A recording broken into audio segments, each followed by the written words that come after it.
সামনে ইফতারি, বসে থাকি আমরা তৃষ্ণায় সারাটা দিন, ছাতি ফেটে যায়।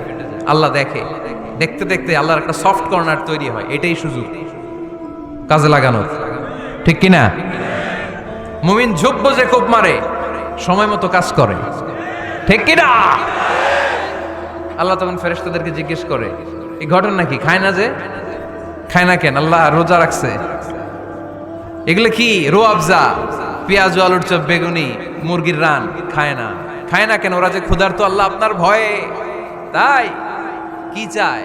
আল্লাহ আপনার কাছে ক্ষমা চায়, ক্ষমা চায়। আল্লাহ রহমতের দরিয়ায় জোশ খেলে যায়। আল্লাহ তখন বলে, আমারে দেখছে নাকি ওরা? ফেরেশতারা বলে, না দেখে নাই। আমার জান্নাত জাহান্নাম দেখেছে? না দেখে নাই। আমারে না দেখে, জান্নাত জাহান্নাম না দেখে আমার এত ভয় করে। যাও, আজকের এই রোজার বিনিময়ে এখন বান্দা যা চাইবে সব কবুল করে নেব।